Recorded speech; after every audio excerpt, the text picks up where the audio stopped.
Welcome to the Sandersonian Institute of Cosmere Studies, where there's always another secret.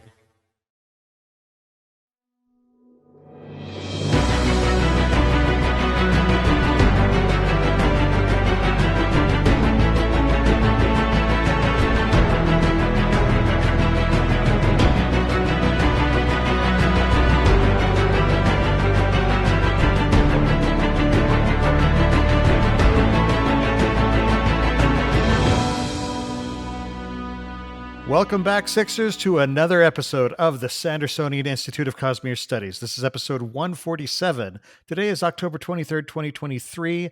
I'm Bill, and I'm joined, as always, by my magmatic co-hosts, Amy and Jordan. Welcome, guys. Hello. Hello. Before we get started, we do want to remind our listeners that the Sandersonian Institute of Cosmere Studies is not a spoiler-free podcast. That means if there's something in the Cosmere that you haven't read and you're worried about hearing spoilers, you might want to go read those first, then come back and join the discussion. And that is particularly true today because, again, we are continuing our discussion from our last episode about the Sunlit Man, because, wow, there is a lot going on in this book. Yes. For those of you who listen to the recordings or watch the videos on YouTube after the fact, we do want to remind you that it is possible for listeners to interact with us live via chat as we record each episode at www.youtube.com/Cosmere Studies. We record episodes every other Monday night, starting at 7:30 p.m. Pacific Time, 10:30 p.m. Eastern, so please join us and take an active part in the discussion. The Sandersonian Institute of Cosmere Studies is made possible by the support of our listeners and patrons. The show will, of course, continue to be free, but if you want to help us out, head over to patreon.com/Cosmere Studies. Even pledging $1 or $2 per episode is really, really helpful to us. We really appreciate it as we continue to work to improve the show. Patrons get immediate access to our Discord channel where you can talk about the show and the Cosmere with other listeners. We've got a good community over there. We've got some good discussions. You also get early access to our bonus episodes, exclusive access to other bonus content, and other good stuff. How are y'all doing, guys? Pretty good. Yeah? Distracted, but Why ever would you be distracted, Jordan? because the Texas Rangers are in Game 7, and if they win, they go to the World Series, and it's happening, of course, in the middle of a podcast because that's how life go. Sports ball. In the immortal words of Ron Washington, that's the way baseball go. No, I just I'm having flashbacks to another positive run for the Rangers about what was it? Stop it. Years Stop ago. It was Yeah. too painful. He almost burned down everything. I wanted to. And when I say everything, I'm talking like Sunlit Man style, burn down everything. Oh, boy. Yeah, we were going to go scorched earth. So, but I was able to compose myself. I joke about being dead inside, and then my teams get involved, and they've betrayed me so many times, and I don't want it to hurt. And yet they then do good enough that it's like I put my heart back on the altar, and I'm like, please don't hurt it this time. Just be what gentle. are these feelings? I don't love. What is the salty discharge?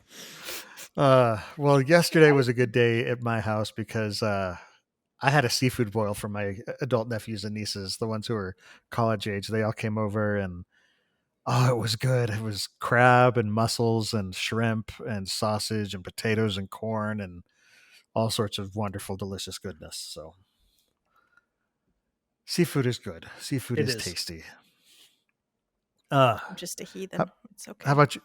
Do you not like seafood? I don't really like seafood. It's weird because I even went to Japan and I ate sashimi and sushi and everything, and I'm still just about it for most of the time. I'll eat it certain ways for certain things, but I'm just not like lobster rolls. On a sandwich, I like that, but I think it's because they add so many other flavors. And so you can't taste the seafood. Well, but I also did a lobster tail once, okay, but it had lots of butter and stuff. So I feel like if it's got lots of other things, then I'm okay with it. But if it's just the fish, I don't understand, but I'm all right, glad other people you. like it. It's okay. That way you get more fish. It was a very happy time. There was sausage in there. I'm not a huge sausage person either, so that's why I was just I'm just weird. It's okay. It's like you and I don't even speak the same language. I don't understand. But I confirm, I'm the younger sister though. So we'll just go with it. All right. I'm not really Siri either though, so it's okay.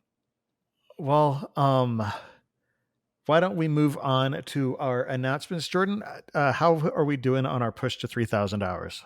We had a very good week. We are now up to 2,286 hours, which makes us Bing at 76.2%. So we've crossed the 3/4 threshold. We're getting close. Nice. Yeah. We're getting so close. No, and so this is, and we're now, we're at, I think it was like 816. I last checked for followers. We're trying to get to 1,000 there. Nice. So we are, we're moving right along.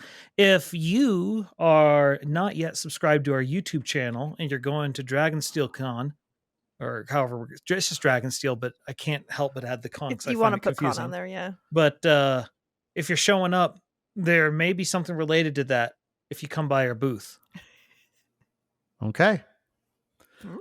Speaking of Dragonsteel, we have each received an assignment for panels that we're going to be on. So if you're going to be there, you should definitely attend. What are each of y'all's panels? So mine, I'm in Brandon's Bestiary, which is at 11 a.m. in Scadrial room on Monday, as well as at 5 o'clock, everything we know about Cosmere Dragons in Yolen, and then our podcast that day. Oh, are you on the Dragons pot? Yeah, I'm panel? in that one. Oh, wow. Yeah, I know people. Very cool. Good work. All right. And Jordan, which one are you on? And like they can look at the schedule to see when and where. Yeah, I'm on a Sander Studies 401 Advanced Dramatic Theory, and I still think that we're getting they're cripping our style a little bit with Sander Studies. They're getting close. They just took the front and back end of our podcast, shoved it together.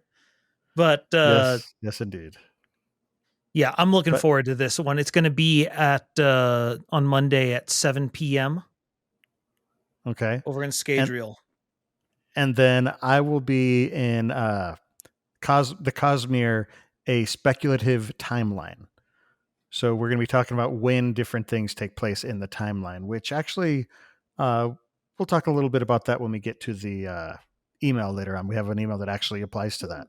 So nice. And that'll be at 3 o'clock at the convention. So, but yeah, so if you're coming to Dragonsteel, you should definitely check out our panels. We've also got our live recording, which it's announced on the website over there, so we can talk about it here. We're going to be doing a live draft where each of us are going to basically be picking from anyone in the Cosmere, anyone from Kelsier all the way down to Ardent Greg. You can pick anybody on your Cosmere team. It's sort of a fantasy draft. And then the people in the room with us and then also in social media are going to vote on whatever team each of us assembles. And we're still trying to figure out exactly what basis that judging should be. Honestly, it'll probably end up just being a popularity contest, but I've seen other podcasts do this where they draft characters from their shows and stuff like that, and I just really liked how it turned out. So you also definitely check that out. We will have we will be recording that and posting it as our podcast for that week. So definitely check it out. It'll be fun. I'm looking forward to it. Anyway, moving beyond that, let's go to the Cosmere Thing of the Week. So this week we have Amy's the one who found this one, and she found it early. It's pretty cool sounding. So Amy, why don't you tell us about what you brought? So I was scrolling through TikTok, as I'm doing way too much, and I found this video, and it was like the scene of Zeth going down the hallway in Way of Kings and flipping people up onto ceilings and everything else. And it's by Rainer G or Rainer Energy, something like that. Rainer G Energy, yeah. Okay. But yeah, it's really cool. I mean, there's things that people have nitpicked about it, but they're very minor things. And if we could get, Stormlight Archive to be that style, it would be really cool. It looks really cool. It's super pretty. Yeah. Super pretty. It doesn't look very good in the little clip I'm showing here because it's not in motion, but if you look at it in motion, it looks great. It's pretty good animation. He's got some great voice acting going on with it. Yeah. I would love to see something in this style. It looks really cool. Is this the same guy who did that Bridge 4 one? I think it's different. I think it's a different person. This name didn't sound familiar, so I don't think it's one that we've seen before. All right. But yeah, so moving beyond that, we have a link for that in the show notes, so you should definitely check it out. And it's also on TikTok. Rainer G Energy is the username, so check that out. Moving beyond that, though, Sanderson news. So as of last week, again, Brandon has got Stormlight 5 to 82%. And he said it's actually probably a little bit more than 82% because this is the point where it starts to get kind of fuzzy on what actually equals a percentage, as he's actually sort of working on solidifying the length. But he is planning on having everything turned in except for the interludes by December 15th. So, and that'll be right before the State of the Sanderson comes out. Yeah, that's true. So, meanwhile, Skyward Legacy is at 45%. The Sunlit Man Book Club has apparently been meeting. Obviously, we are not part of that, but okay. Cooler people than us will be talking about the Sunlit Man, so you should definitely check that out too. It is now available for purchase on dragonsteelbooks.com. And that's the fancy Dragonsteel version. Of course, the Tor version won't be coming out for another 3 months. But right now you can get that. And once everything is shipped out to the Kickstarter backers, then they'll start sending those out. And as of last week, they were about 80% packed and like 40 or 50% shipped. So they'll probably start shipping soon if they haven't already. Yeah, because I got mine like a couple days ago. Mm-hmm. The other thing is they have a bundle of all 4 secret projects on sale on the website as well. And that's kind of cool. So one of the things that he talked about, which I thought was really cool, this is something he's going to be doing at Dragonsteel, is he called them lightning signings. Yeah. So this is basically when Brandon is signing at his normal pace, he said for him to, do all of the signings that people are going to want at the convention, it would take him about 50 hours. And considering the entirety of the convention is less than 48 hours, he probably has other stuff that he needs to be doing during that time. Like sleeping too. That's important. So basically what he's going to do is and he's done this at other conventions, he said, is people will stand with their book open in front of them. He'll come by with a Sharpie, sign the book, say hi, move to the next person. Like there's no personalization here. There's no conversation. Don't ask him a question. It's just, hi, Brandon Sanderson. Hi, Brandon Sanderson. So, or the squiggle that he has developed as his signature. So that involves it's one of those things like you see with like presidents where you see their signature gets more and more sloppy the longer they go. But he actually said he workshopped this signature to make it something he could do quickly. And so this is something he did early on in his career as an author. Smart. And what he said is that he thinks that they'll be able to get about half of the people attending a chance to get one of their books signed. What they're going to do is they're going to have drawings just based on ticket badge numbers. So, get your badge earlier rather than later to get into that drawing. Yeah. He also said to keep an eye on Dragonsteel's social media because they've got sneak peeks on products that'll be debuting at the convention. Have you guys seen any of them? I haven't yet. So they have something for all. Where would we see such a thing? Secret projects. Okay. They have Tress's cup. They have a little plushie of Mervyn from Frugal Wizard, which I'm really glad that I didn't make them because I was like, that would have been really not good if I'd tried to make Mervyns. And sell, yeah. Yeah, that would have been, I've been like, well, we're not selling those now. And then they're doing, for number 3, what was number 3? They have a ramen bowl that's really pretty for number 3. And then they have, for number 4, they have a t-shirt. And they're not the design. It's just on their social like, media. On their social Instagram. Media. So look on Instagram. Yeah. So they're all really pretty and stuff. And I'm like, oh, what was the Sunlit Man? It was a t-shirt. It wasn't, it's like almost like a 5K type thing, but they said the design is not 100% finalized for it. Okay. So, but it's similar style to like the cover of the book. Very sort cool. of. So anyway. Oh yeah, it's definitely. That's what I saw. I found it. Yeah, it's there. You just have to look on their social media for So it. what you're saying is that I need to set aside more money than I was planning on before this convention. Yeah, and All they right, also then. they're gonna have pins of like Nomad and a bunch of other stuff too. Nice. So I'm like, man. Yeah, secret project characters, because I think Tress is one of them and stuff. Mm-hmm.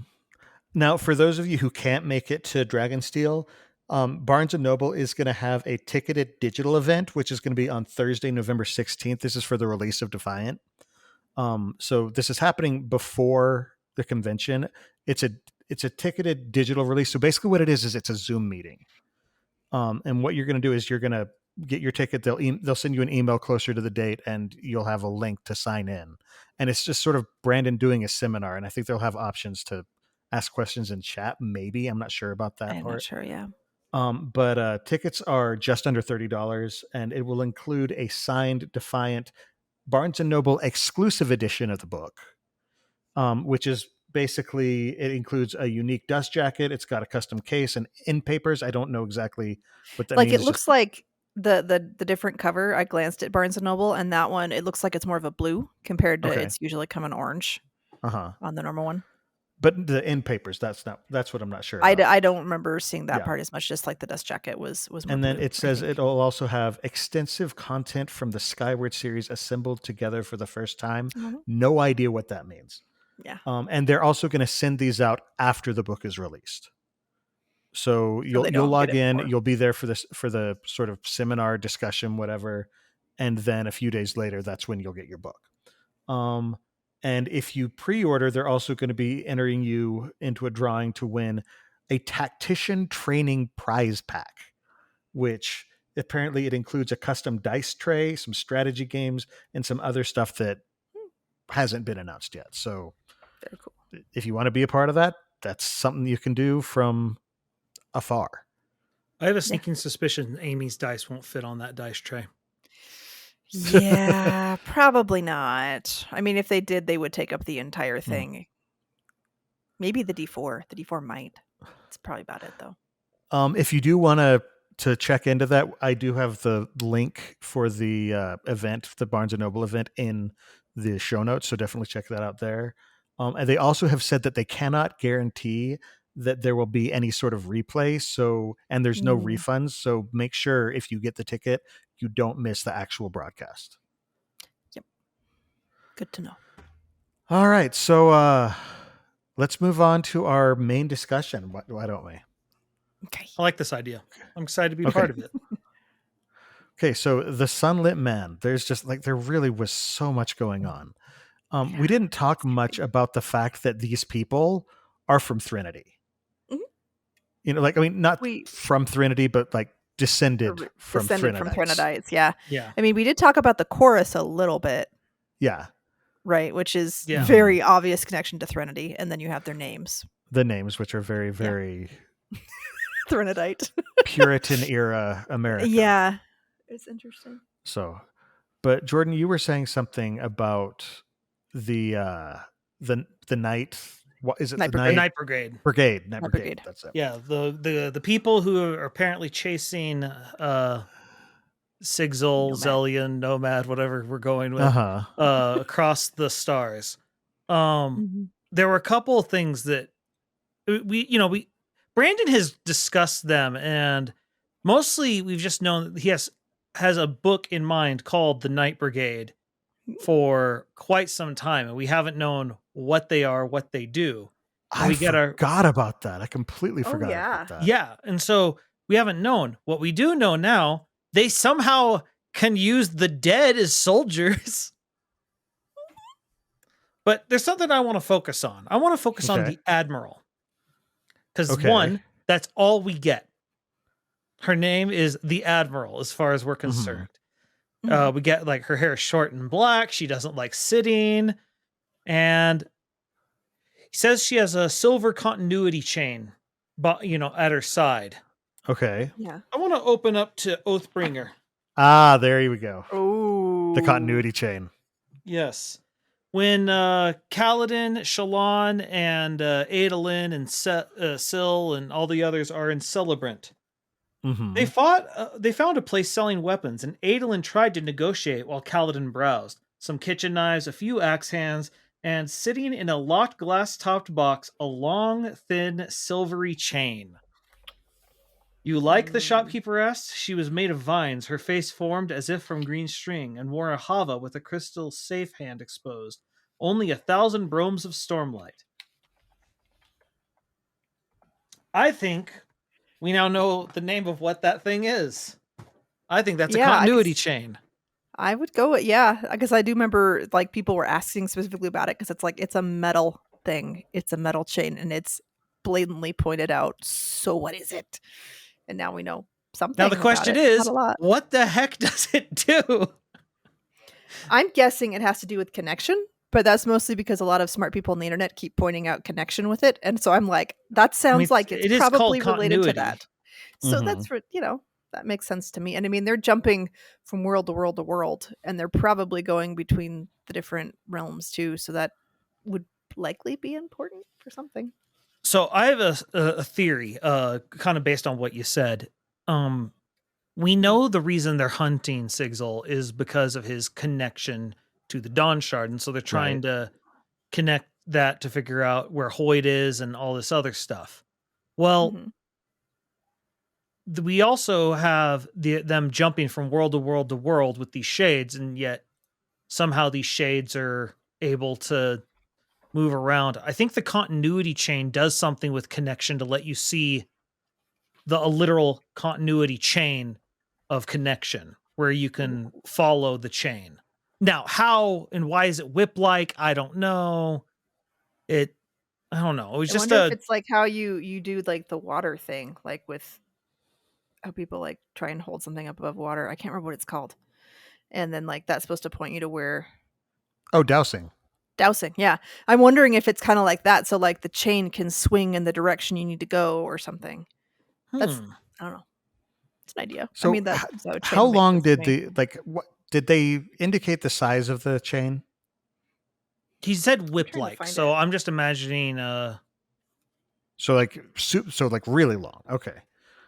The reason I ask is because I have heard, I don't remember where, some sort of speculation that Shalon's necklace may have something to do with that. Shalon's necklace, what? When Shalon was a little girl, her father gave her brother's knives and her a small aluminum necklace. It's the one that she used to strangle him. That's right. I'd forgotten about that. Yeah, she does have a necklace. I don't know that I would see a necklace, especially that you would have. And so that's why I'm just like, that doesn't feel. I'm trying to picture exactly what a continuity chain. Yeah, I'm on the thing where we see the Admiral, the silver whip-like weapon rolled up and hung at her hip. Okay, so it's longer than the necklace. It's longer than a necklace. Yeah, I'm picturing more like a whip, type thing, especially because they're describing it that way. Compared to a necklace, I don't picture Rosharan necklaces being super long. I see it being kind of like around mid-chest length. But that's just a thing. For Rhythm of War. Yeah, epigraph. That someone's mentioning in chat. Taylor's mentioning. All right, so something that something that's been pointed out by chat by Taylor. From chapter 64 of Rhythm of War. This is the undertext. The sand originated off-world. It is one of such amazing wonders that come from other lands. I have recently obtained a chain from the lands of the dead, said to be able to anchor a person through cognitive anomalies. I fail to see what use it could be to me, as I am unable to leave the Rosharan system, but as a priceless object nonetheless. Which I think that's Rabboni doing the undertext there. I can see that, yeah. But no, anchor through cognitive anomalies. That those almost have been mentioned before. There's one of those that shows up in one of the star charts, I believe. Does it? Oh goodness, I don't know. In an Arcanum or something. A cognitive anomaly or the chain? Yeah, there's an anomaly within the orbital path of Nalthis. Oh. Yeah, it's in the, like I said, it's in the star charts. Oh goodness. But the one for Nalthis didn't actually show up in Arcanum Unbounded. Gotcha. Okay. But yeah, there is a cognitive anomaly in the Nalthis system. It's within the orbit of the Nalthis system. Okay. Well, The map's representation of the anomaly resembles a roughly planet-sized gaseous cloud. It is unclear if it is a stylized depiction or if the anomaly actually exists in the physical realm. Don't know. no, but being able to anchor through cognitive anomalies, that Sounds important. yeah, it does sound important. Although, again, Mhm. why would it be a whip? Yeah. But I don't Well, know. it's whip-like. They didn't say it's actually a whip. It Yeah, may no, just but be. I just think it like that shape. Like, okay, why would that be useful? Like, if I I don't know. think Do of you need to stable, I would think like a staff, or like my first thought goes to Hoyd in Secret History. You like rubbing stuff on the oar so that he can paddle through the mist and stuff. And that's what I think of when I think, trying to stabilize yourself. I think of something solid, but something that's, a Well, chain isn't very solid. A chain is very flexible. Well, And I so, could see depending on whether you're pulling on it or not. If you're yeah, pulling against it, it's very taut, and it. I could see like wrapping it around your waist or your arm, or something, so like you are connected to whatever. Well, and they Just refer to it as anchoring. So like with an Mhm. Yeah. anchor, you're digging in and holding solid Mhm. within a certain. Yeah. I'm We're very totally speculating intrigued this, but by we don't know. this. Like this is just one of those things. I just want to focus on the fact that we don't get a name for this admiral. Like why It's wouldn't just he the say it's admiral. this is Admiral Jovob. Ominous Standing, or some other Threnodite scary name. But but it indicates to me that maybe she has a name or something that would connect her to some other character. And we're not supposed to know yet. Yeah. Yeah. I don't know. All I know is she has That's short very black possible. hair, and so I'm like, Vin's descendant. Wait, No. Not necessarily. They Lots don't. with black hair. It's not even not necessarily. She doesn't have any descendants. Don't focus on that. No, but I don't know. She's very mysterious, and apparently some she rage can issues. command the dead without even saying anything.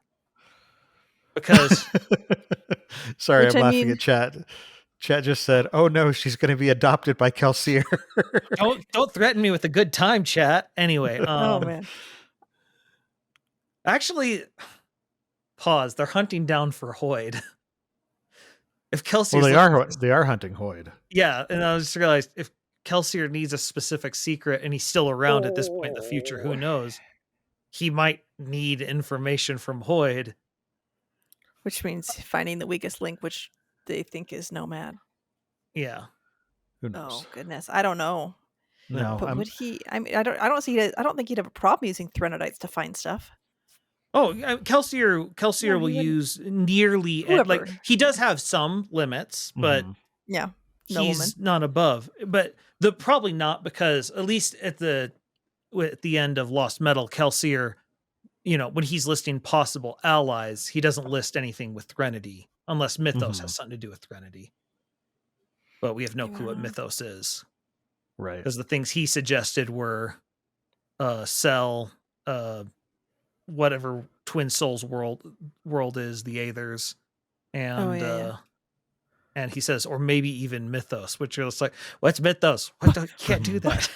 Just drop the Chat's name. on fire tonight. I like this idea that Taylor put forward. Says, do you think Shy turned herself into a Threnodite? I mean, I could absolutely. Well, that now actually would make sense because it's a matter of changing identities. I can see why the Admiral is referred to as the Admiral. Bill has a new crush. Oh gosh. No, Listen, I've always liked Shy. So another one as far as not giving us a name. What if it's Vivina? She can change her hair at will. That's true. Yeah. And she's getting more militaristic. She's already been a captain. Yeah. And this next is step way is the post Admiral. Roshar. Yeah. Well, and she blended in with the Rosharans. Despite the fact that she wouldn't have epicanthic folds, so she clearly has some level of either shape changing or illusion. Honestly, at this point, I think we have so little information that speculating is going We to don't be know, wild and unreliable. I don't know. I like these Shy and Vivina ideas. I want to stick with them. Okay. Anyway, We'll just have to read but and yeah, find okay. out. So commanding the dead, though. Yeah, Like- I mean, it makes me kind of think how the Cinder King was controlling the Sunlit, or whatever you call them, The Chard. the Shard. Kind of how he's doing it. And he didn't really have to give words really either, did he? He No. could just tell, like, mentally will them to do it. And I wonder if it's similar. Actually, to that? wait. Suddenly your Vivina suspicion kind of works because commanding the dead, what are lifeless? They're dead. Yeah. Armies no, of the dead? Yeah, but at the same time, what you're saying, Amy, I think has some more credence if you think about it. They come from the same source, the Chard and the ghosts. They're both Threnodites. Yeah. Mhm. It's And just so one this could is be more some weird firm, quirk yeah. of something with their spiritual DNA that allows for something like this. Like whatever the connection hole and everything. exists in their soul, and that rhymed, so it must be a good point. It absolutely could leave a gap to do something like that. And Yeah. I've got a wild speculation aluminum foil hat. Go All for right. it. What if the Admiral is William Ann? Silence's daughter. Silence's daughter, because Silence worked with her grandmother even after she was gone. Or maybe I a great, can't great, imagine great, them great, having it great-granddaughter, actually. but I can't imagine it actually being Silence, because I think Brandon has said her story is basically done. and But I I don't could see her totally- finding. She'd have to find a way to turn herself young, which I mean isn't impossible, Right. but I don't see her wanting to do that. But like, I could see something weird. Like, and again, who knows what happens immediately after the end of any story? Yeah. So I don't know. but the one issue, because he doesn't say anything, doesn't she get part of her skin like drained? And Messed so up. she's yes, Now, that's not saying there's no way of Healing that, yeah. yeah. She had two. She had or the daughter, her and she had. adopted daughter. Yeah, I can't Who remember was her name. when they described her? She has an Oh, Asian right. last name, so I can imagine short dark hair Let's actually see. applied.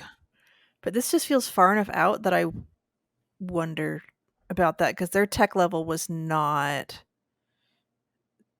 as high, and so I Right. wonder.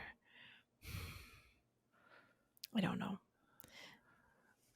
I'm just I saying, don't. like I don't know if Brandon would Sabruki, use. that was her name. Yeah, Sabruki. Sabruki. if Oh we- yeah. So, but here's the thing: if we have Ki still around in Mistborn Era 2, then anybody's.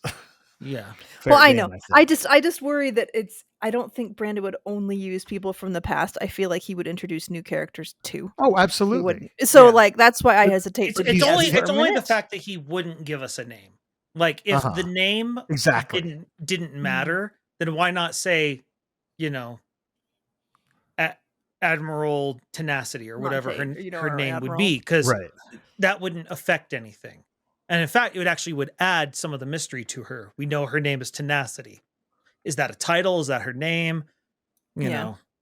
But instead, he avoided it, which makes you think there's something important about that name. And it could be it's something important that we haven't even seen yet, right? Like it could be, you know, we're going to see some stuff in book 5 and he doesn't want to, when we Hint see at it the yet, person in yeah. book 5 go, oh. It's her. Yeah, but we don't know. No. Right now, I'm gonna say I'm just gonna put my long shot guess on Vivina, and then My long shot guess is on Sabruki. I don't know. I don't know who I want to pin it on. So And if I if you like don't like wanna Shy put- Shy as an option too, but I don't know. I mean, if you don't want to pin it on anything, you don't have to. I This is just don't have to. this You isn't guys a are just taking spitballing. turns thing. Yeah. Like I just suddenly got a feeling like I think it could be Sabruki. They'd be really cool. I think both options would be really cool if it was that. I always feel like I'm missing just enough little details or forgotten just enough little things that I hesitate to pin stuff like that as much. Yeah. So another thing about the Bernadette I wanted to bring up, we're in the far future. The evil's still around. Yeah. Which is a problem. Indeed. Does it we don't see anybody turn into a shade. We Right. see They talk- technically we see her brother. Maybe. Rebecca's brother. Do we see? We know he She dies. when we go visit the chorus, she's like, there he is. And it's like I saw his that's right. face.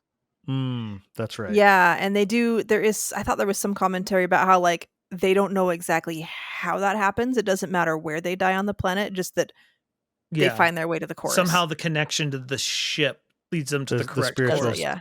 The spiritual sourdough comes. Yeah. Yeah. The spiritual sourdough. It's the best metaphor. It is a good Ducks one. fly Yeah. together.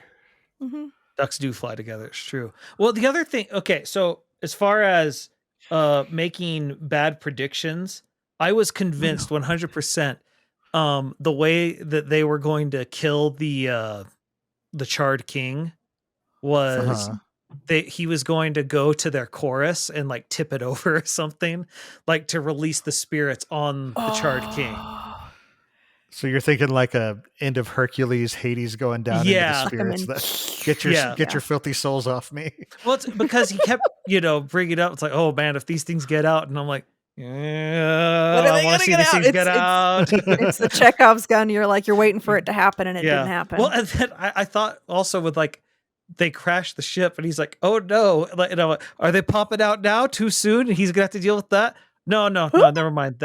That's where they put all the reinforcement. That makes a lot of sense. Yeah, they know that's not where they want it to crack. Don't let the murder ghosts break out. I saw how that worked in Ghostbusters. It wasn't. I was gonna say. You keep a nice seal on that ecto containment unit. You keep the light green. You keep the trap clean. Exactly. I need to rewatch that. Oh man. Oh, it's the perfect season. Time. It is. My kids might still be a little bit creeped out. No, how old were you, Jordan, when you saw it? That was the movie I watched over and over again when I was 4. Well, I think my daughter's a little less sensitive now, but she used to be like anything tense, whatever. She'd be like, nope, can't do it.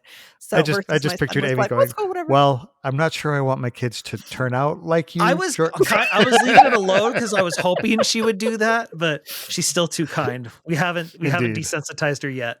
But it's okay. It's fine. No, seriously, like I just remember, we were discussing that in my family, and I'm like, "What was my movie?" She's like, "It was Ghostbusters. You were clearly the best as far as that goes. Way better than my brother who watched Willie the Sparrow over and over again. And if you've never heard of it, look it up. It's as stupid as you think, and I still have the one song that's in it over and over again playing in my head. And to this day, it's been like 30 years. I still can't handle this." I was Little Mermaid, the animated one, like on repeat. Rewind it and then watched again. Mine was Robin Hood. Preschool. Oh, these are all much better than Willie the Sparrow. This has been our deviation with Cinema Time with the Splice Clan. Indeed. Okay, so the evil's still around. All the other stuff. The other thing I wanted to just talk about that was Renadite in nature. I want to talk about their fashion because it's kind of interesting. It's very interesting because whenever you think of a desert planet where the sun is literally melting everything as it goes, you tend to think it's going to look more like, say, Bedouin. What? Sahara. Bedouin. That's like the tribal people that live in the deserts. Yeah. Oh, I do not know. With the silks and nomadic wanderers, desert robes, that kind of thing. Yeah, gotcha. But no, the instead they're covered head to toe in black of all things, which is the most absorptive color when it comes to heat. Which at first my thought was, well, that doesn't make any sense whatsoever. But then I remembered giving up heat is the important thing in their society. And they're always staying in the shadows where so it'll be a be little bit cooler. Yeah. Yeah. And suddenly, Because if they're in the sun, it doesn't matter what they're wearing; they're not going to be. They're dead. okay. Yeah, it's. And so it was one of those things where at first it felt counterintuitive. The other thing, if you look at the cover of that book, especially like the back cover, which I think is supposed to be Elegy, I think, because it has a charred heart, doesn't it? Yeah, and she's got a sword. Okay, now I'm just looking at it, and I just think, for a bunch of Puritans, you give them some sunglasses, suddenly their fashion looks very like Matrix. Except it's not leather. Or it's Blade. more like it's fabric. Yeah, but they It's got not the leather. long trench coats going I know. on. Like I know. I think leather with Elegy is one cool pair of Matrix. sunglasses away from being Trinity. That's all I'm saying. She is, yeah. And you get those right shades on Sigil. He's gonna look like Morpheus. He's even got the bald head. It's gonna be great. Oh man. Except that his hair grows back very quickly. Oh, that's a fair because of point. the Okay. ceiling. Well, It's that okay. won't work then. Just do Blade. Well- It's fine. Yeah, sure. Some other stormer's always trying to ice skate uphill. Oh. But no, the fashion is interesting, and it is clearly Puritan influenced. Like the pictures I saw, the first thing that came to my mind was the Crucible, where you just have these people in the long black robes, sort of looking like the I can't remember what the judges who were coming, the witch hunters, and in the yeah. play the Crucible. But yeah, no, there's some definite style in there. Oh yeah, and they wear gloves all the time too, right?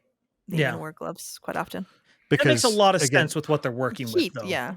Well, and also if everyone is like Rogue, where if you touch hands, That's you how can you lose can energy pass to things. each other. Yeah. But don't you have to give the person giving it has to give permission, or can you pull it without asking?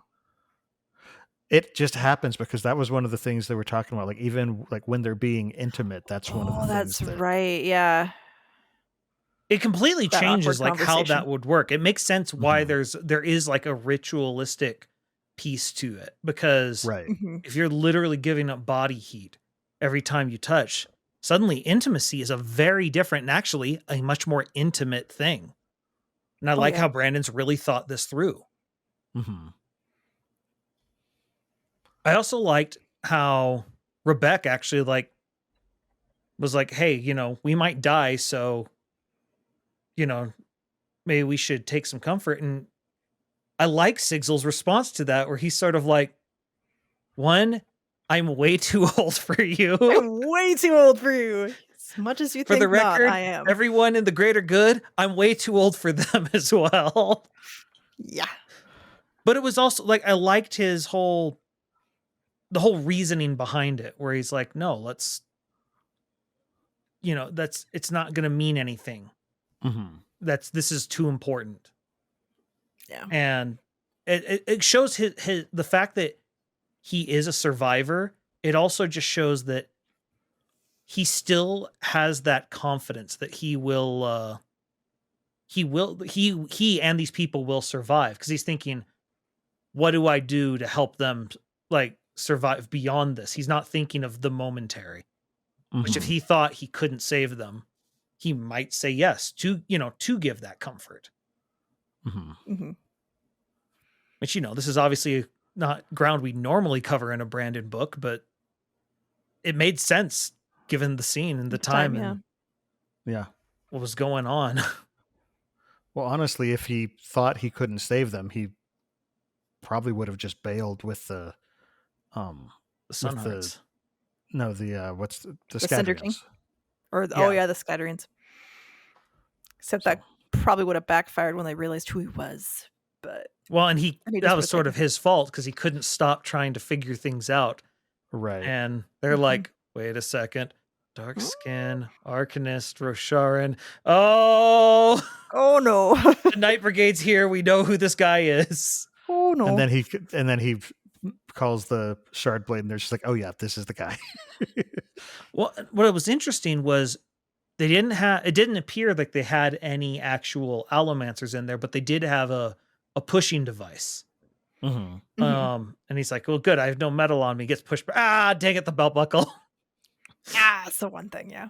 But then Yeah. he just whips out Ox as a shard blade, and he has that thing. It's like, even like they probably have a bunch of devices that could cause me a lot of problems, but there is something raw about seeing a shard blade that if you aren't used to them, this 6 to 8 foot long giant sword, you're gonna stand there and be like, I don't want to mess with that. Well, not just that. All he has to do is puncture their hull and they're toast. They're toast. Literally. Or I mean, not even the hole. If he just poked the wrong box with it, or computer part or whatever, then they'd be stranded. And Right. But I mean, like, you know, because he talks about saying, if I have to cut my way out of here, I will. I will And cut they're my just way like, out. It doesn't bother me. Yeah. You know, they're done. Yeah. So.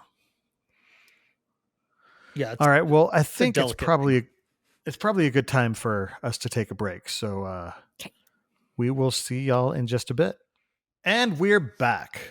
Okay, so we're continuing more on the Sunlit Man. Specifically, let's talk about, and I've blanked already on the name of this planet. What is the name of Canticle. That's right. Which I believe is a type of song or hymn or It something. is a type of song. It's interesting that a lot of these names are very musically based. Threnody is another word for a dirge. Canticle is it's a type of religious song. Elegy is a religious sort of funeral song. Mm-hmm. So, and a move that puts you to sleep in Mario RPG, I believe. Possibly. I'll tell you again, and I'll ask me again in like 2 or 3 weeks. All right, when the remake comes out. But yeah, this planet, there's just something very odd about it. Where because like you have two invested sources, the core and the sun, and the core. Yeah, like that's a lot of investiture. Yes, it really is. And it creates like a pressure differential, such that investiture is essentially whenever the sun is beaten down on the planet, it's trying to roll downhill into the planet's core. And so there's something weird there. So it seems like to me, and Jordan, you're probably more familiar with this than I am. It almost feels like a continuous lightning strike. Yes. It's a current. It's exactly what it is. It's an electrical current. Now, not electrical. It's an investiture current. Yeah, it's investigical. Yeah. Well, it's them just having an invested sun is weird because we've only seen that on one place, and that's on Taldane. Right. Yeah. Of course, to be fair, Taldane is the home of autonomy, and autonomy is known for sending avatars out. So I wouldn't be surprised if Canticle is somehow connected to autonomy in some way or other. But no, but then there's the invested core on a tiny planet. Like I think, I was looking it up. Less than the size of California. Yeah, I think that's what it said. That it's like. Well, oh, sorry. But it's 100 miles in radius, or around 0.025 Cosmere standard. So it is like you take Scadrial, which is Cosmere standard, divide it by 10. It's still, that planet would be 4 times bigger than this planet. So basically, Neil deGrasse Tyson would try and make it not a planet. Yeah, 100%. It's Pluto. It's Cosmere Pluto. Well, no, it still actually might be a planet under most things. It has a regular orbit. It's. I thought Pluto was just knocked out because of the size. It's not just the size; it's also where its orbit. There's all sorts of configurations. Yeah, but no, the point is this thing is tiny and it is dense at its core. In order to keep it, a planet this small should not be able to let people stay on it. It shouldn't be able to have an atmosphere. Now, it has a very thin atmosphere that disappears pretty shortly, but it has one, which is insane, especially for something burning as hot as it is. So that core has to be incredibly dense. Honestly, everything that they were saying about it made me think this planet is artificial. Yes. Like, I was actually thinking that the doorway was going to be into essentially like a gate into the core of the planet, and that it was going to be like almost not a Energy Dyson sphere, manufacturing? but like not a full Dyson sphere, because that's a much bigger scope, but the same sort of thing where it's an artificial planet that had been built by, and I was assuming, Scadrians. So yeah, but like it's because it doesn't seem natural. There's beyond just it has rings as well. Yeah. And the rings are very important for the planet to survive, because it's the deflection of the light off the rings that gives them the ability to grow plants in the dark side. So my only question, though, is if this actually is artificially made, how did the animals and the plants happen there?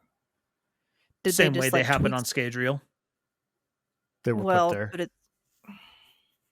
But if you're just using it, like for me, the only reason I see for someone making this planet would be for making, investiture that you can just store, right? See, but then the animals and plants don't make sense. Well, that's what I was going to say. If the world came about naturally, then how did the animals and plants get there? Because there's no time for anything to evolve to this. That's true too. Yeah, no, well, I think it's more. I think Scadrial's the best comparison, because Scadrial's artificially made by two shards. Right. And you can, once you're a shard, you can do all sorts of weird stuff. My thinking is this is actually a paired project of some kind, because you have two different sources of investiture behaving very differently. You have the sun, which is giving off investiture freely, and then you have this core that is taking it very freely, and that's what creates the pressure differential. Much like the Threnodites do with each other. Yeah. Yeah. And so there's they part pass of me heat back and forth. Yeah. So there's part of me that wonders if one shard, say autonomy, created a star here as some sort of experiment, because that's what autonomy do. Yeah. And then another shard came and said, well, that's interesting. What if I did something here? And then created something artificial. What, isn't invention a shard? Invention is a shard. That was one of the candidates I had as far as so is whimsy. I don't know. Like, it doesn't feel like it fits with whimsy for me, but I could see invention maybe. But who knows? But no, it definitely feels like an experiment. This is very intentionally made. It's too very much like Tress's world, where everything feels too well positioned to make it all work. It feels like there is some sort of, I was going to say intelligent design, but that's a loaded term. But in this context, it's absolutely accurate. Yeah. Well, and along the same lines, we do know that Roshar was artificially worked on, but that was actually by Adonalsium, I believe. That was afterwards, wasn't it? Because I thought it came there naturally, and then. But like, for example, if you look at the continent that Roshar is on, it's got the fractal spiral pattern, and that is because it was intentionally designed that way. But yeah, it's I don't know. It's interesting. I love the comparison he makes of the Threnodites being like the filament of a light bulb, where they it's because it's actually quite interesting, light bulbs, because as he compares it, it's actually how bad usually tungsten is as a conductor that makes it possible for it to light and heat things up, is because it's a metal that is uniquely stable enough to where it can heat up without melting, but resistive enough that it creates that not friction, but resistance that does it. And that's exactly what the Threnodites do. They act as a filament that resists this current of investiture that goes through them, and it's what causes them to burn out and become the sun hearts. Yeah.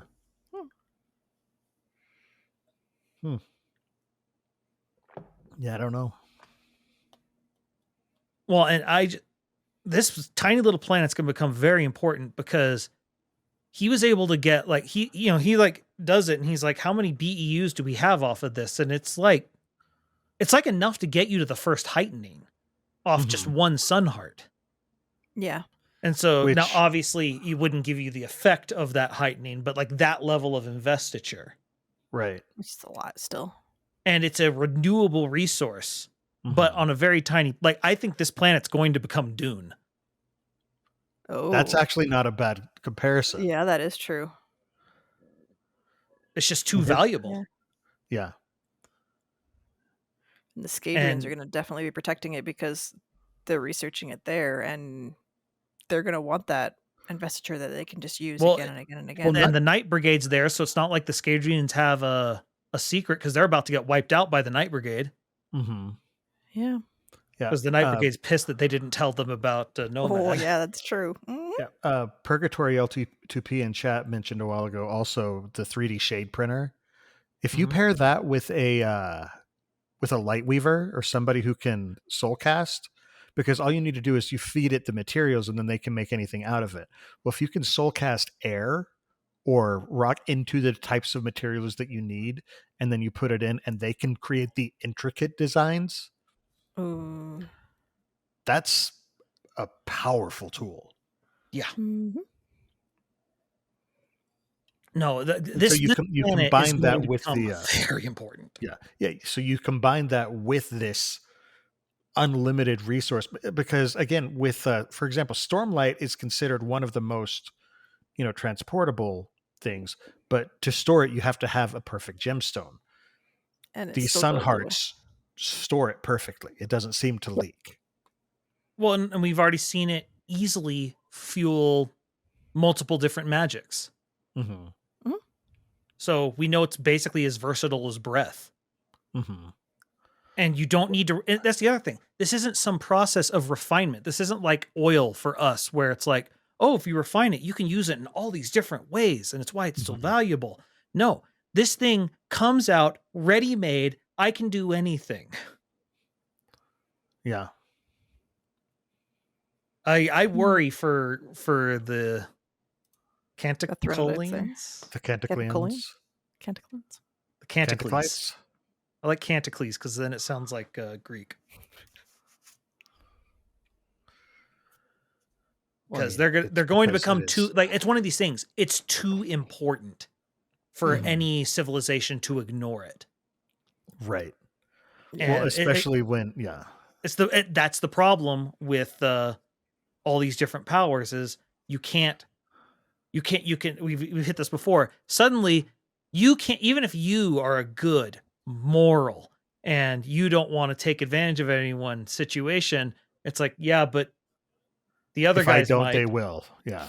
Oh crap. I guess I sort of got to move on this and worry about morals later.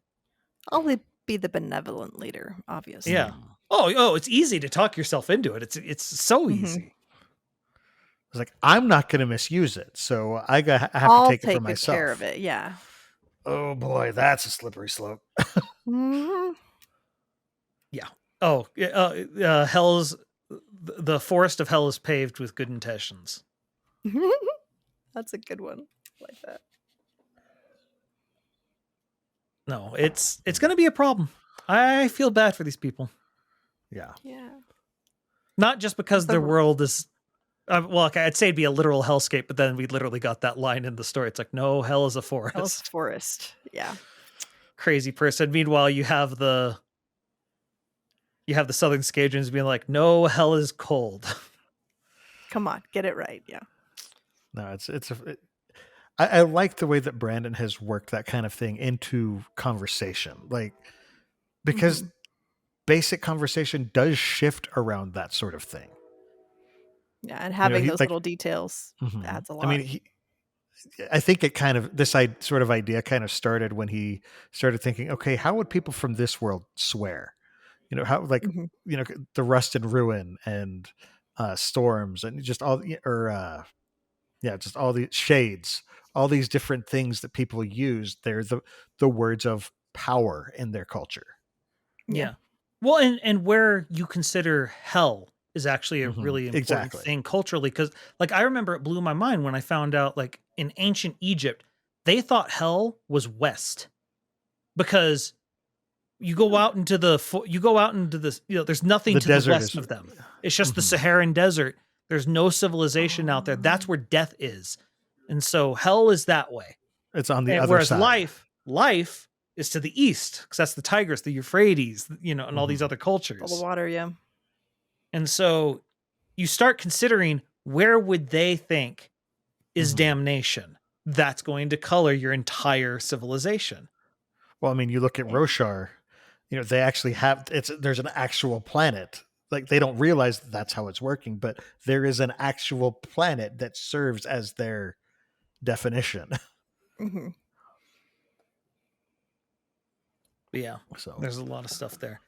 Purgatory asks in the chat, how well protected is the Night Brigade ship? Sounds like Shade Army is the bread and butter. How do they fare in air-to-air combat? We don't know. I would assume they have some form of combat, because the Scadrians actually comment when the Beaconites show up with turrets mounted to their ships, and there's like, wait, we didn't tell them about this, which it's like showing their hand at what they do. They show up to planets, give one side the tools to start indebting them, and everything we see in Six of the Dusk. Yeah, I couldn't think of the name. Thanks. Yeah. Where they show up and they're totally willing to bend the rules of these treaties. It's like, we can't tell you, but if you happen to find it, we will swoop right in. I mean, just look at that thing that I left right there for you. Yeah. Oops, did I drop my detailed instructions for exactly how all of this technology works? Yeah. Whoops. Oopsie. No. Anyway. And then the other thing I just wanted to bring up is the Shodel keeps showing up at the end of books. Was that a Shodel at the end? I'm trying to remember. I think, if I had to guess, I'm guessing it's actually the same planet we end Yumi in the Nightmare Paint. You think it's the same planet? I think it's the same planet, because they're on boats, and he's like, his feet are in the water, and he sees the Shodel, and it does say Shodel. Okay, I don't know how I missed that. They just keep showing up at the end of books. Well, and then there's of course the whole Lost Metal too. Then there's the whole look of meta trying to figure out, okay, why did Brandon release these in this order? And so Yumi ends, or not ends, but we see the Shodel showing up, and then this comes out immediately after. So, Taylor points out in chat that the Scadrians are acting like Harmony, where he would tell his people how technology works, where they don't tell you outright, but tries to point them in the right direction. Yeah.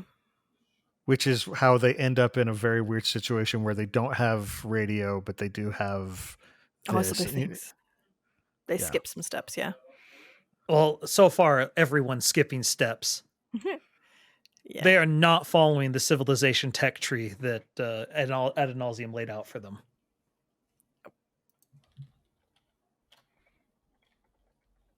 But no, it's I don't know. I'm very interested to see what he's clearly gearing us up to actually deal with Shodel, because he keeps showing them. What's but going on with them? Why? What are they? I want to find out about these many armed creatures. Yeah, from there. Yeah. Anyway, I mean, like, because the only Shodel not the only, but the main Shodel that we know about is Ulida. Yeah, and that's only in post. And that's after Ulida was killed. So way after Ulida died. Yeah. Which also could make it very interesting for the because they're not finding the Shodel. That it's just Zelion who's finding the Shodel. So yeah. But yeah. Anyway. I don't know. We just didn't really get to cover the end of all this stuff in the book, and I just sort of wanted to make sure we got to it, because there was some meat left on that bone. Yeah, I'd forgotten that was the thing. Too many. Oh man, Not even Easter eggs. there's so much stuff going on in this book. I need to reread it already because I've already forgotten so many things that happened. Mm-hmm. I mean, to be fair, Brandon is dropping lots of books on us right now. He dropped lots. 3 Cosmere and 1 non-Cosmere book in the same year. And well, I mean, and if you step back a couple months before that, we also got The Last Metal. Or Lost Metal. Which had a lot. Yeah. Which had a whole bunch too. We are within 5 books within a year period. Mm-hmm. Well, I mean, there will be 6 books within a year period when Defiant comes out. So, right at exactly a year. I'm telling you, Sanderbot is making more and more sense as time goes on. Indeed. So, let's move on though to we do have an email this week. It's from Taylor R, who writes, "Hi. I hope you're doing well. I was wondering if you'd given any thought to where you think the 3 Cosmere secret projects take place in the Cosmere timeline. I know they're more than likely in the space age, but do you think they happen in chronological order? Do you think that they take place close together? Do you think they happen before or after Era 4? Thanks for all your hard work." So I feel like this kind of leads into some of the stuff we were just talking about. Yeah. Or ties in, not leads in. But first off, again, if you're going to be at Dragonsteel, that's one of the things, that's the panel that I'm going to be at where we're talking about a speculative timeline for the whole thing.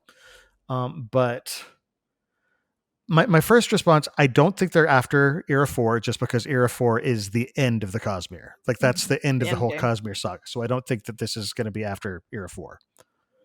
But as for close together, Jordan, what you were saying just a bit earlier about the Shodell, I think that's a very good possibility. Yeah. I mean, if it's the same planet that Nomad ends, or Zellian, whatever his name is, Sigil ends up on at the end of Sunlit Man, and the Shodell planet that Tress knows about, or sorry, Yumi knows about. Oh my goodness, names. Now, if that is the same planet, I could see that being super close. But I don't know where Tress would fit with that because there's too many possibilities. If my guess is it's actually in reverse order. If I had to guess, because Sigil and Hoyd is the key to all of it, right? Sigil interacts with Hoyd, and Hoyd's moving about. Now, it's a connection with him, so it could be concurrent while he's a statue on, oh my goodness, I forget what that planet's called, but on Yumi and the Night Painter. And so I think it's in reverse order, because Sigil also doesn't sound like he's thousands of years old, which would be where I think Era 4 is. And so, and if the Shodell are still on boats in both timelines, it makes me think they're somewhat close in terms of time. Well, or at least this group of Shodell, but yeah. Yes. And so now again, that's us, assuming that it's the same planet, but I like the idea. I do too. Komashi is the planet I just Komashi. Thank you. Yeah. By the way, Amy, the name I think you were looking for is no McXillion. I like it. Sounds like a Godzilla monster. Kaiju, yes. No McXillion. Sorry, I didn't mean to interrupt, Jordan. No, it's fine. That was worth it. Always interrupt me with gold. Anyway,